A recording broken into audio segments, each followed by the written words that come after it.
ever felt like there's not enough time in a 24-hour day for you to sew, let alone participate in challenges that be popping up everywhere, whether it's Facebook, YouTube, Instagram? Challenges just pop up everywhere. But let me tell you, there is a way where you could not only participate in challenges, and I'm going to be sharing with you guys 5 tips that I do in order to participate in challenges and get some sewing time in. Just carve it into your day. So if that's some content you would like to see, please continue to watch.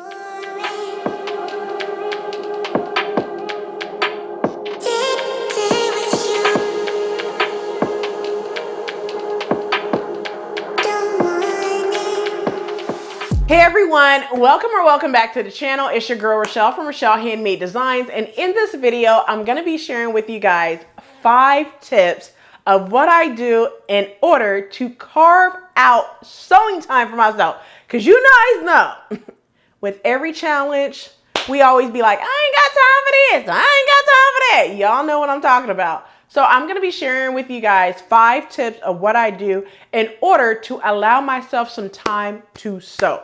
So let's go ahead and get into it. But if you are new to the channel, welcome. Hello, ciao, guten tag, aloha, hola, konnichiwa, wagwan, sambanani, salon, bonjour, tarve. If you're returning, you guys know what to do. Quick snack, something to drink. Grab your notebook to take some notes, all right? So without further ado, let's go ahead and get into it. So we've all been there, busy schedules, work commitments, family, and everything else piles up. So suddenly your favorite sewing challenges come around and you can't find a time to join in. So it feels like the days just slip away, right? Well, I'm here to tell you, none of that, okay? I've lost count of how many times I've had to skip a sewing challenge or push back a personal project because life got in the way, just like life be life.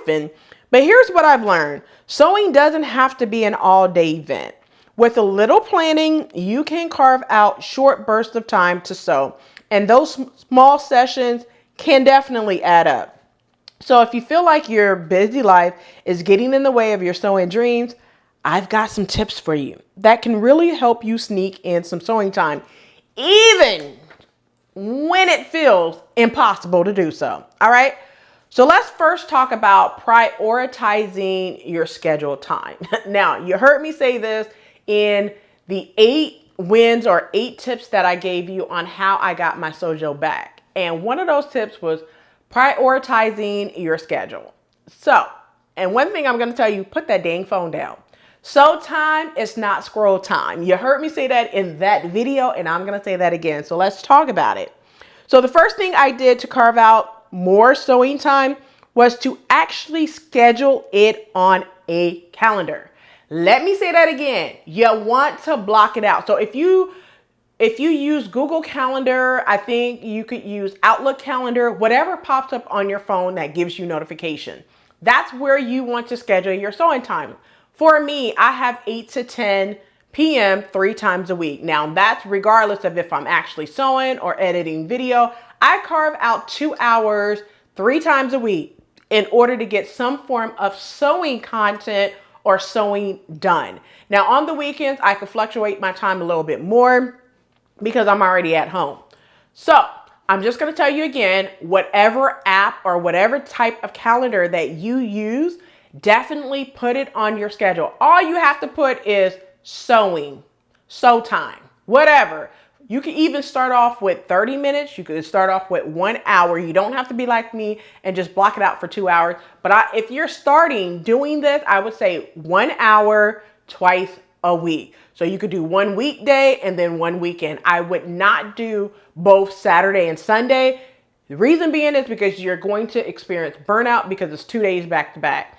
So if I were you and I was just starting on blocking out sew time, I would definitely do like a Tuesday and a Saturday, or a Wednesday and a Sunday, or a Thursday and a Sunday, or a Monday and a Friday, something like that. All right.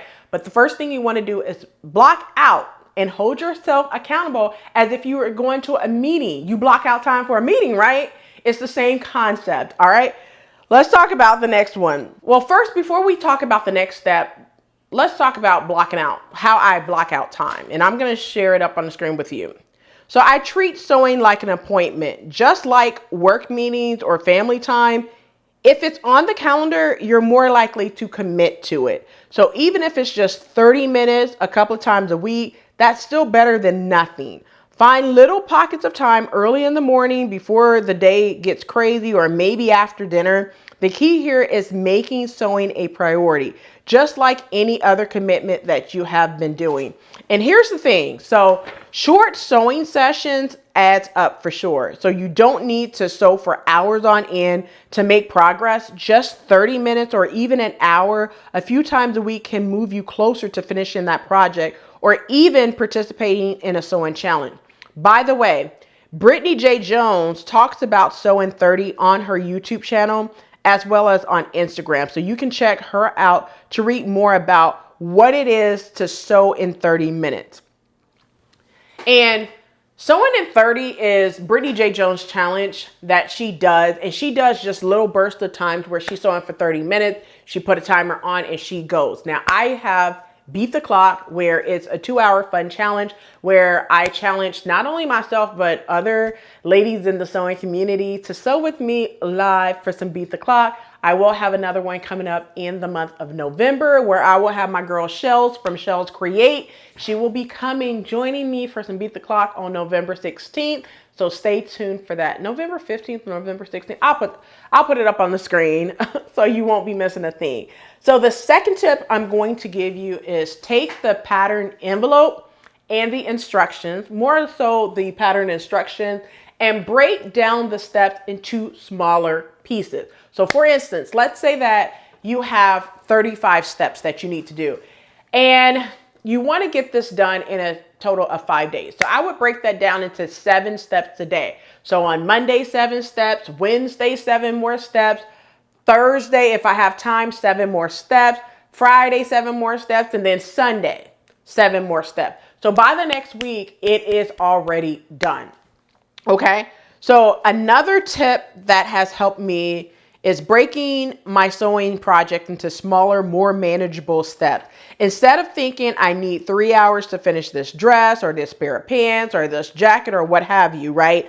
I think about it in terms of smaller tasks, like cutting the pattern one day and making adjustments that same day, cutting the fabric tomorrow, and so forth and so on. So this way, even if I only have 20 to 30 minutes to sew, I can make progress. So breaking down projects into smaller steps keep you from feeling overwhelmed. And those little wins like that keeps your motivation very, very high as well. So when you break it down like this, each small task gets you one step closer to the finish line and your goal. And that's what you want. And before you know it, you've completed a project without feeling rushed or stressed about finding hours and hours and hours of sewing. So make sure that you break your projects down into more manageable pieces. Tip number 3, utilize free time. Now, in my video, when I talked about the 8 wins, I also talked about how I will put something in the oven for 15 minutes. And while that's cooking, I'll come in, cut 1 or 2 pieces of a pattern that I'm working with. Sometimes I will sew a couple of seams. Sometimes I will use my serger. It just depends on that burst of time. So let's talk about utilizing those small bursts of time, like your 10 minutes, your 15 minutes or whatever, to get some sewing done. So sometimes sewing isn't just about sitting at the machine. You can use those odd moments in your day to do sewing prep. So waiting for the laundry to finish, use that time while you're waiting on the laundry to cut fabric. So let's say, for instance, that you have 15 minutes before heading to bed. That 15 minutes you can definitely use to pin your pieces together for your next sewing session. So you could just be pinning or clipping it together. And then tomorrow when you come back into your sewing room, all you got to do is sew it up. All right. You don't have to do nothing else. All right. Also, it's amazing how much you can get done in those little moments. By the time you sit down at your sewing machine, you already done half the work. All right. Which brings me to the next tip. And the next tip would be, you want to be kind to yourself and sew what you love. And what I mean by that is be kind and patient with yourself.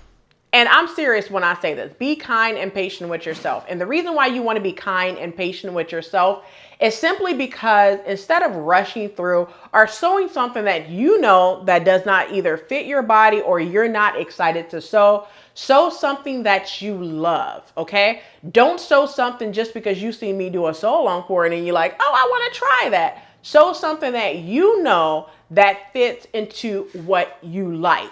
For me, if you guys know that you guys ask me to do tons of sew along, and sometimes, you know, I'll just straight up tell you, no, I'm not going to do that. And then sometimes it'd be like, let me see. And sometimes if I don't have the pattern, it's probably because it doesn't fit into what I want at that time. And sometimes it's just where it's a not a yes and a not a no, but it's kind of like, I'll see about it. All right. But I have to be honest with myself, just like I'm honest with you guys. If I'm not feeling a pattern, I'm not going to do it. For instance, a vintage pattern. I'm not a huge vintage girly.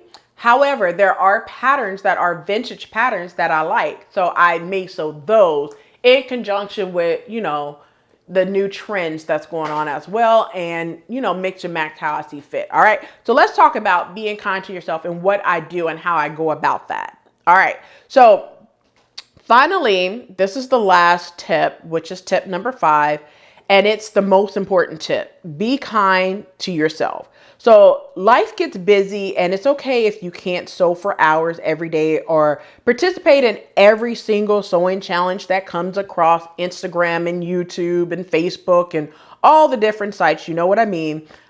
TikTok too.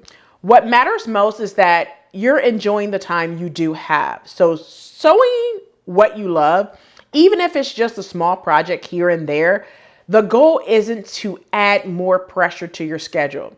It is to create space for something you enjoy. So even if you can only squeeze in 10, 20, or even 30 minutes a week, that 30 minutes of doing something you love, okay? So if you've been struggling to find time to sew, I hope these tips help you carve out little moments for your creative passion. So whether it's scheduling short sessions, breaking projects into smaller steps, or simply enjoying a few minutes of sewing time, every little bit counts. So if you enjoyed this video, don't forget to give me a double thumbs up. Subscribe to the channel if you have not done so already. Let's keep this conversation going in the comment section below. Let me know, what do you do and how do you prioritize your schedule for your time to sew? Do you put it off? Do you use a calendar and schedule it out? Do you hope that a sewing challenge is happening in order to participate? What do you do in order to get some sewing done without putting it off? All right. So thank you so much for watching, and stay tuned for my next video as I'm going to be sharing with you guys sewing with friends and how I'm all about community over competition. So stay tuned for that video as well. So thank you so much for watching. I'll catch you in the next one. Until next time. I come through like what's good, these wigs getting split. Man better breeze than sprint, it's long if I choose to bite down on these pricks. X is a lyrical 4-4 of this, so make sure it's X that you wanna rally with. I'll make a big man turn to a kid. Shout out skull when I splat out wigs. Never seeing X's with your eyes closed, don't move past girls behind your eyelid. Bars and flows, check out their mixture. Tell them man, can't handle the fix.